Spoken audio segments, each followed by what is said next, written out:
Hello and welcome back to our channel. Today we've got joining us my husband John, otherwise known as Juan. Hola. Today we're just going to do a bit of a Q&A as promised. Apologies that it's come out late. I did say it would come out on Sunday. However, we've had some friends over, so we've had to delay it slightly. Also, I just wanted to touch on a comment that was made on one of my videos on YouTube, where somebody commented that we're making it look quite easy, the digital nomad process, and that it's more like filming a holiday. So, I mean, I'd just like to say that it's not easy. Obviously, we're not professionals here. We're just giving our advice and our journey to try and help other people. So it may look like we're having a holiday out here, but actually we're trying to get involved in as much as the Spanish life and culture as possible, whilst behind the scenes navigating the visa process. And obviously that does come with complications, and it just comes with stress. So, you know, I want to be honest, it's not easy. It's not an easy process. I've never claimed to be, and hopefully in my videos, although you've seen the good sides, and hopefully through the videos, it just gives you a bit of an insight into how we're getting involved out here, what we're getting up to, what the lifestyle's like, and along that way we will share our ups and downs as well when things don't go to plan, because basically we just want to be transparent and show it exactly how it is. So John's come on today because he's actually applying for the digital nomad visa, and myself and my son will be on his visa as dependents. So we just thought we'd just answer a few questions and just explain how the process has been for us so far. So the subject we are touching on here in this video is specifically for the digital nomad visa, and that's the route we are going down. And for anyone else who's looking to do the same journey, hopefully this video will inspire you and be helpful in some way. So question one is, what is a digital nomad visa and what are the requirements? Okay, so a digital nomad visa is, in simple terms, if you are allowed to work remotely with the company you're actually working for at the moment, that's the main obstacle. If you can't work from home or if you can't work remote, you cannot apply for this visa. Secondly, the company needs to be happy with you working in a different country. So obviously for us, it's Spain. I was lucky for the company I work for, they're quite happy with me obviously working in Spain, and I've always worked remote anyway. So that is how you get over to Spain or any other country since Brexit. You've got to be able to get a visa. This is our easiest way of doing it. There's obviously lots of other visas out there, but the digital nomad visa gives you the ability to work abroad with permission from your company. That's the simplest one I've found for myself. So with the digital nomad visa, there's a couple of options, isn't there? So you could come as an employed for a UK company, yeah. Or you can also come as self-employed as well. Can you just kind of explain the situation there? So I'm coming over as employed. So when I apply for my visa as a digital nomad visa, I get initially 2 years. If you're self-employed, which is not what I'm doing at the start, you can actually get a visa for up to 3 years. So there is different options, and they both come with their challenges, negatives and positives. Okay, obviously the instant positive for a self-employed person is you can get 3 years, where I only can get 2 years, then I have to reapply. And then when I reapply, I may have to go self-employed to get additional 3 years. So there is challenges, and also being self-employed, it can come at a cost when you start paying your social over here in year 2. So it just depends on your circumstances. Are you already self-employed? Plus, can you prove that you have got the 3 years, experience? So there is differences between the two. And what about sort of what extra requirements are needed? What do you need in order to apply for that digital nomad visa? Okay. On both of them, you have to earn a certain amount of money. Okay, if you're coming by yourself, obviously that's a lot less, and that changes usually in January every year, so it does go up every year. If you're applying for a family like we are, there's 3 of us, obviously that comes at a cost, so the cost again, or what your earnings, has to be over a certain amount again. You all, like I said before, you've got to be able to work remote. The company's got to be happy with you working remote unless you're self-employed. Then that's your choice. You've got to apply for your A1 form, which I'm sure we'll touch on more in a minute about. Mm-hmm. You've got to get police criminal records within 6 months. If you're married, you've got to prove that you're married or you've got long-term living arrangements. Then you have to get your marriage certificate. Again, that has to be within 6 months. If you've got children, you have to get the birth certificates. Again, within 6 months. You have to prove, obviously, your earnings through bank statements, through wage slips. You have to get letters from your employee to let you know, to be said that you're allowed to work abroad. You have to get letters from other clients as well to prove that you've actually got that 3 years experience. That pretty much is the same for both visa applications. Like I say, the digital nomad visa for self-employed is slightly different. That is not what I'm going for. I am doing the employed version, which I know obviously more about now, been going for this for 3 months. And in our case, we're bringing over a child who is actually turned 18 since we've been out here. Mm-hmm. So what complications does that hold with bringing an adult dependent as well as your spouse? So if they're under 18, it's a lot easier. Up to the age of 17, you don't really have to prove the dependent on you. As soon as they get to 18, they're classed as an adult. So there is certain things you've got to prove. So obviously, in this case with Alfie, his provisional driver licence is registered with us. We have to give bank statements of Alfie to show that he's not actually earning a wage. Things slightly changed in December, at the start of December, where now you have to go onto HMRC and download the last 5 years of work history for myself and for Alfie. There is none for Alfie because he hasn't obviously got 5 years experience in working. So you have to prove that he is still dependent with us. Another easy way is if you bring in adult dependents with you, your children over 18, is if they're actually attending college or university in Spain, that also shows they're dependent. So you have to gather a little bit more information, some more evidence to prove that your children are dependent on you if they hit that age of 18. So if you're going to do it and your children are under 18, it's a bit easier.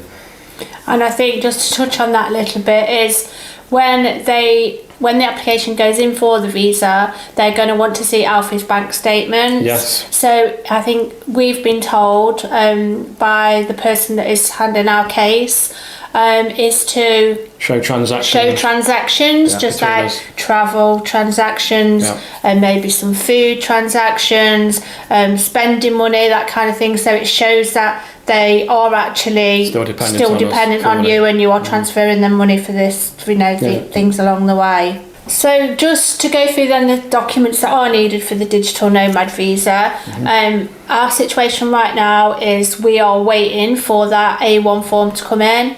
This has been a total nightmare, and to be honest with you, that we've applied, I think I worked it out, it was about 15 weeks ago, and had it have come on that first time, we'd have got it within 4 weeks. But unfortunately for us, we've had it, three times we've actually had it, and it's been incorrect. We've received it in the post, ready to put in our application, and each time it has been incorrect.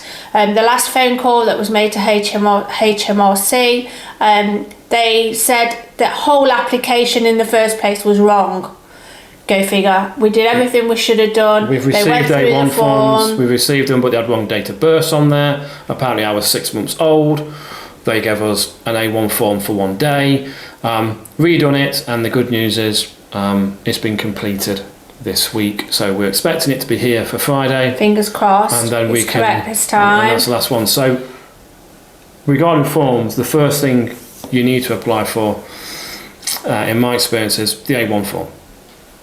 Give yourself at least 3 months. We did. If they hadn't made the mistakes or it hadn't come in wrong, we'd have had plenty of time. We would have already had our visa now in December, and it would have been easy. The plan was that was due before we actually moved out here. So we were selling our house at the time. That was to be completed before Christmas. And the A1 was due.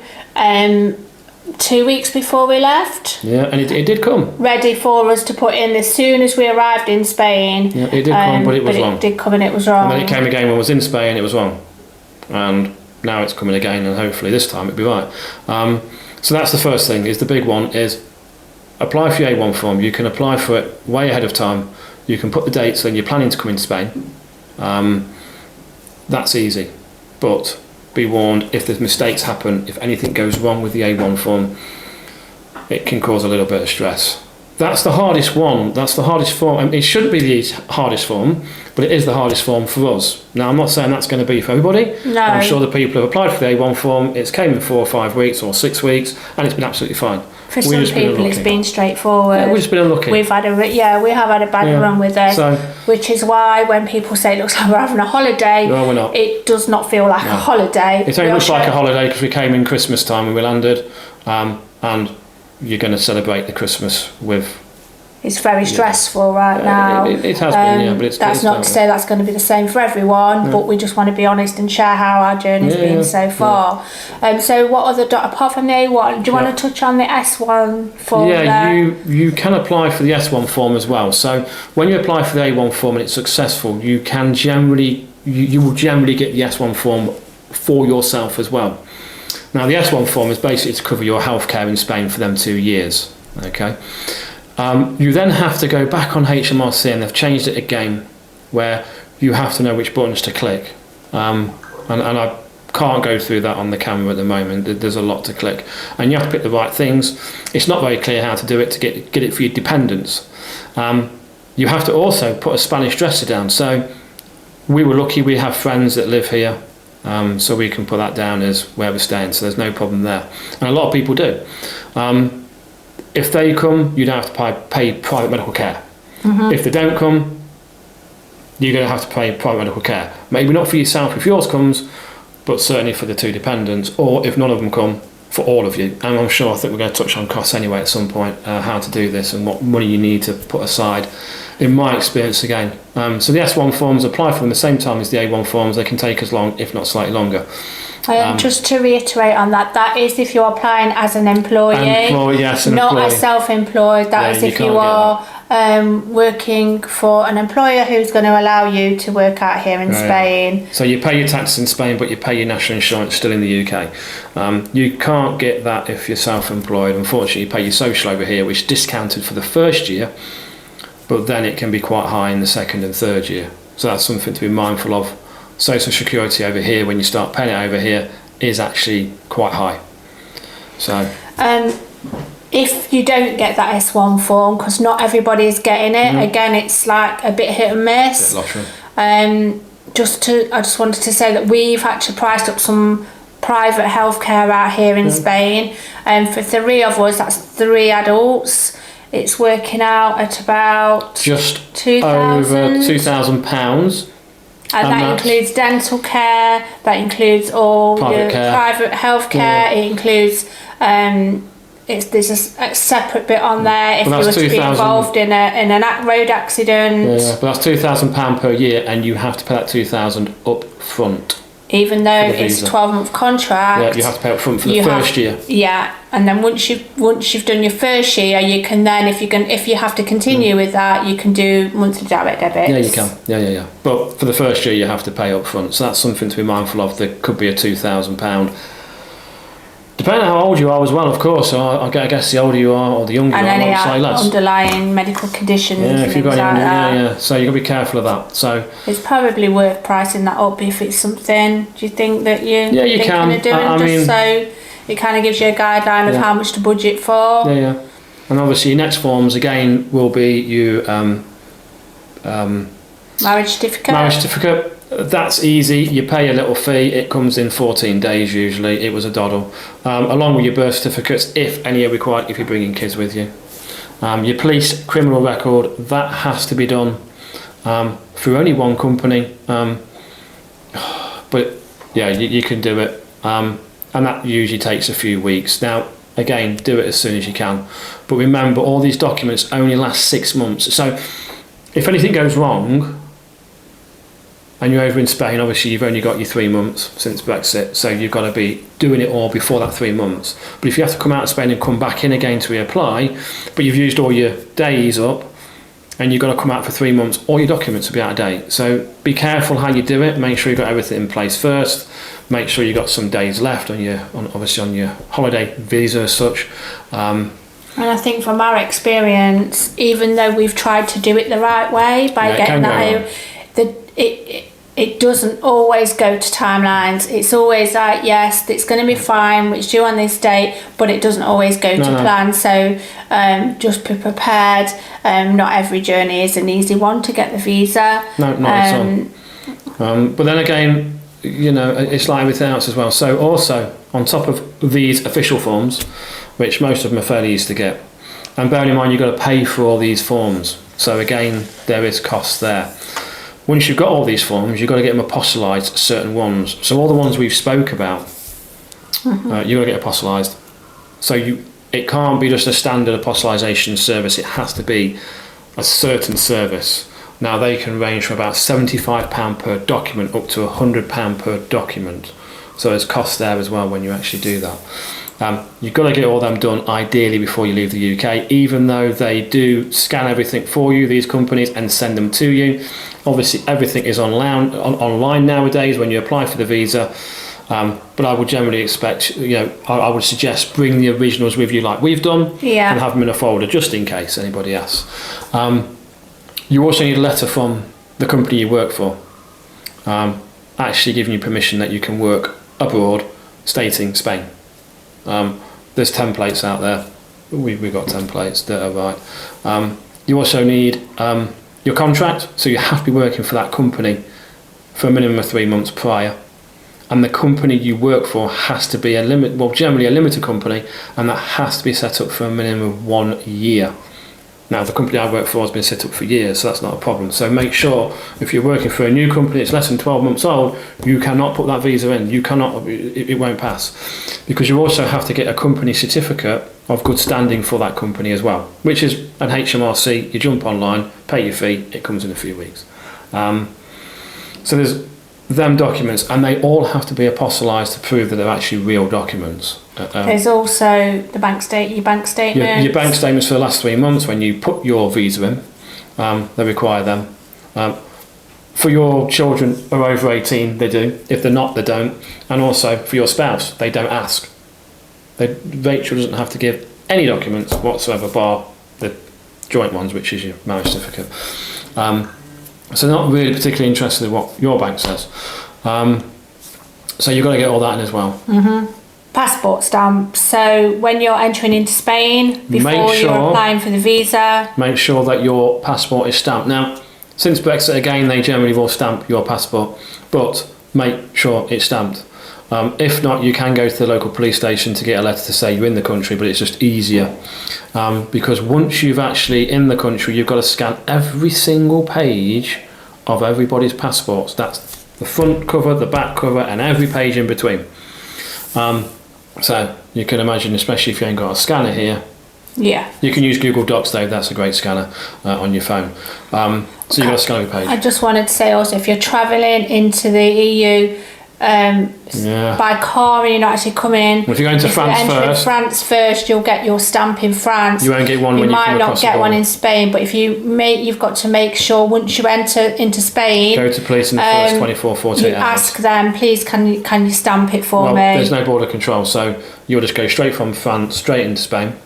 There'll be no stamp. You have to make your way to the local police station the first few days when you're in Spain for them to give you a letter that you actually physically are in Spain.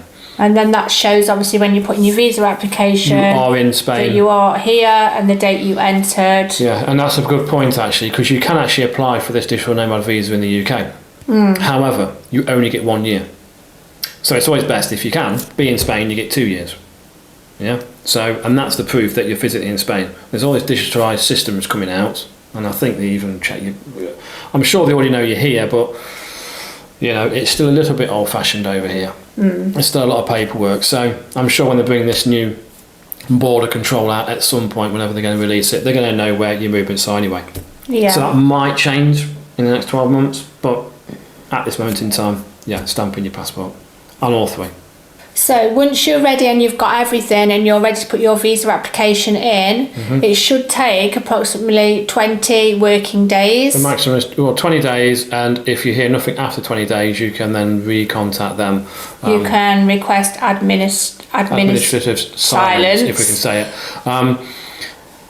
Yeah, and they generally always respond to you within 20 days to say yes or no. If they say no, obviously you can then go back to them and ask, or they may actually come back and say we need more information. If they need more documents, you have to have them in within 10 days. But you generally have to be quick. Yeah, you have to be really, really quick. Yeah, so if you do go past that 20 days and then they're asking for more forms, you ideally you need to have them to hand, or be able to get them quite easily, because they want to see them within about 10 days. Yeah, basically. I mean, we're using a company to apply for this visa anyway. We're not going it alone. We're not capable of doing it ourselves. No, and I would suggest anybody that does do it and thinks they can go it alone, don't. When people say we're making it look really easy, we're not actually doing it ourselves. People do it themselves. And they are successful. However, most have said they wish they'd had someone doing the application for them. It's not about getting all the paperwork together as such. It's knowing it's if it goes slightly wrong and they ask for more information, or you need somebody to guide you through it. If even if you're fluent in Spanish, does not mean you understand all their regulations. No, and we're not fluent in Spanish, and there's many people that apply for the visa that aren't. So unless you know really how the systems work, you're fluent in Spanish, you understand everything, I would definitely get an independent company that's got proven track record that they get these visas for people. I think once our application is accepted, we will put out there who we used. We'll be quite happy to share who we've used. And they are good up to now, so no complaints. So if we just touch on the costs then of applying for the digital nomad visa, now this is as our family of 3. Yeah. So it would be cheaper as just one of you. So how much do you think it's going to cost for the representative out here to oversee everything? For 3 of you, it's around about £1,500. Okay, and that will mean they will help you gather. Well, not help you gather the information. They'll tell you what you have to get, and then they will put the application in for you, and they will see it through from start to finish, and make sure if there's any questions from the Spanish government, I guess they can help in intervening, help you and tell you which documents to get. So £1,500 to start with. And I think also, just going into that as well, if we've got any questions, like when things have gone wrong or we've been confused by things, they're there for you. We can just sort of get in touch with them, and within an WhatsApp, hour or 2 hours, WhatsApp, email, whichever, they're there for you. They're able to put our mind at rest, aren't they? Yeah, they're good. So that's a representative cost. So for all the documents that you'll need for the translation and apostolization of them, what sort of costs are you looking at there? I mean, you're talking probably best part of £1,000. Wouldn't be far off, Wouldn't be far off, because you've got to get all apostolized. You've got to buy, the police certificates alone were what, 60, 70 quid a piece. Then you've got to get them apostolized. That's another £75. So you're looking at one police certificate, £150. And again, with our situation, because now we're trying to rush everything through a little bit, we can pay to have it done quicker. Yeah, so you there is pay. an option if you're not in a rush as such. You can get it slightly cheaper, but general rule of thumb, to get it a little bit cheaper. If you want a quick turnaround on it, you can pay up to £100 to get it for 2 days. You can pay extra to get that done as well. Yeah. So another £1,000, so you're up to £2,500 before you even entered Spain. So then for the private medical healthcare, if you do have to get it, if you can't get that S1 form to be entitled to the healthcare system out here in Spain, we said earlier that is around £2,000, and that is for us as 3 adults, but there is no underlying medical conditions there, so obviously that'll differ case by case. Yeah, so that gets you to £4,500 already then. Then you've got your short-term rental while you're out here, you're going to be looking at least 1, if not 2 months, and depending when you come, it is going to be the telling sign of how much it's going to cost. So we've come out of season, so apartments are between £1,000 to £1,200 a month, so that's quite cheap at the moment. Obviously, cost of the soul, it's expensive. if you're different place, obviously I can't speak for the whole of Spain. I'm sure there's cheaper places. Yeah. But if you come peak time, you'll be paying probably double. Yeah. So we arrived in December. Yeah, so you've got December and January, which we'll be looking at, and maybe even February by the time we're done. You may get it done in 2 months, but long-term rentals as well can be hard to find. So you're probably looking at another 2,000 to 3,000 on top. For that short term? Yeah, for short term, yeah. It can be as much as that. Now, so that's another cost you've got to put in, together really. Also on that is if you are looking for a long-term rental, when you get out here, which you've got to have, which you need obviously to live here, then again there's the cost there. So we've been to look at a couple of them. One we really like. However, because of the situation with our visa and our A1 form, we can't actually do anything yet. Hopefully that will still be available by the time our application's been accepted. Yeah. So, and long-term rentals, they are hard to get hold of in certain areas. So most of the time they'll be asking for 3 months deposit. Depending what you're looking for here, you could be looking at another 4,000 up front. Yeah. Up front, which takes you to over £10,000 is what you're looking at. So if you're looking at applying for a visa and actually coming over an additional Nomad visa with all your costs and true costs, I mean, there'd be some things we've missed out. Yeah. That people could do it cheaper. Like I say, if you're a single person, you can get studio flats. If you're going to Granada and places like that, it is cheaper. If you've got a property already out here. If you've got a property out here already, it costs you nothing. Yeah. Well, it costs you what you bought it for. So you've got a budget around about £10,000 to do it properly, I think. I mean, obviously people will be over here on this kind of visa that's going to watch this video and say, well, I did it for 5. Well, yeah, if you're single or you're not in this area, you can do. A lot of it's down to your circumstances, isn't it? I mean, you might be able to get rent a lot cheaper than that, depending on where where you want to base yourself. You might decide to go down the option of doing the process all by yourself, and then obviously you won't have the cost of that there. Again, if you take off the private medical care, that might not be needed, so there's a £2,000 drop there. I mean, a single person's probably going to need 4,000 or 5,000. I think it's just good to bear in mind the worst case scenario. Yeah, and if you are sort of a similar family size to us, the kind of cost that you'll be looking at there. Yeah, and that's just the start of it. I mean, people might want to buy a car, all these things, so your costs can go up and up and up. We're not bothered about a car because where we're living, we don't need a car, and I don't want a car at the moment, so that's great.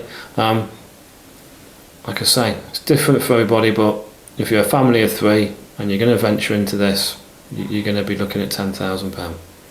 So whilst that is with the reality of the costs of doing the digital nomad visa, let's talk about some of the upsides about being out here in Spain. So, well, obviously, as we found, things are cheaper. Okay, it's as simple as that.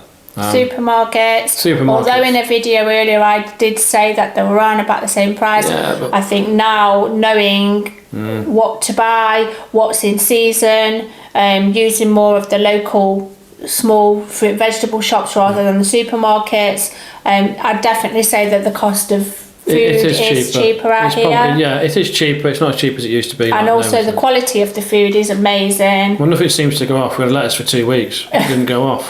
It just tastes fresher. The meat's nicer. Everything's more flavoursome, isn't it? So that's one thing. Obviously, the main thing is you've got sun on your back most of the time. I think it's rained 2 or 3 times in the last 6 weeks we've been here. So sun always makes you feel better. There's plenty to do. You can go for a walk at night. You're not confined. Even in the middle of winter at the moment, it was 23, 24 degrees last week.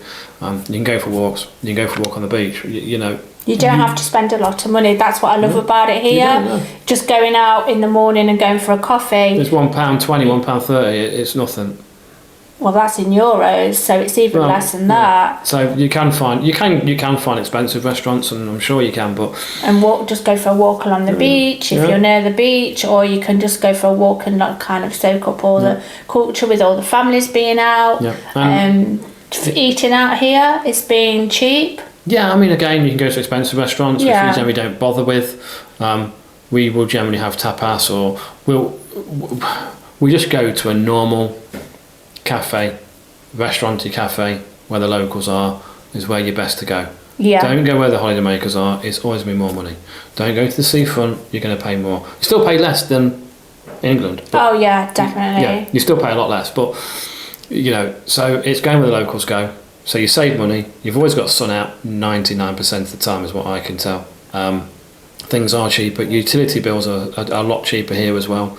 You know, you're not spending hundreds and hundreds of pounds a month to keep warm, or to turn your aircon on, or you know, to run your washing machine like you are in the UK. I mean, bills are just incredibly expensive in the UK now. So, and the quality of life as well. There's families out until 11 o'clock, 12 o'clock at night. It's safe. It feels safe. It feels safe. You're not walking, you know, we've walked through Malaga and city centres at midnight, 1 o'clock in the morning. There is never any hassle. You don't see anything at all. No. You know, even we've wandered out of Malaga city centre into areas, and there's people are just so respectful, and the teenagers are here respectful, unlike certain teenagers in England. So it's just a better lifestyle, and you're not coming over here, especially if you're going to get a job over here, to make millions of pounds, because that's not going to happen. If you're working for another company in the UK, you can have a good lifestyle. You can live comfortably, but you're here for the lifestyle. Yeah, I think with the Spanish people out here, I think with the Spanish people, it's all about they work hard, but then once their work's done, they don't talk about work. No, it's just family time. It's going out and for meals, going out for a coffee, for a drink. It's enjoying the life. And enjoying life. Yeah. Which doesn't seem to be the case in which is what we couldn't find in the UK. Yeah. So thanks so much for watching this video. If you've got any further questions that we haven't touched on, obviously there's a lot of detail to go into that we can't necessarily do in a short video like this, but if you have got any questions, or you wanted to ask how we found something out here, or any problems, or if you want some advice, obviously from us having come out here to start this journey, then please leave a comment below and we'll make sure that we answer all of them. And just to point out, we're not experts, we're not professionals, we're just sharing our journey. So the information I've said today, it's not a professional advice. I'm just telling you how we found it, how we've gone on our journey at the moment. So it's reality, basically. You can write it on a piece of paper from all the experts, and but the reality is, it'll work for most. Sometimes it doesn't work for everybody else. So that's what I wanted to say. That. Okay, that's very good. Thank you. Nice. It's a pleasure. Thank you for watching. We'll see you in our next video. Thank you.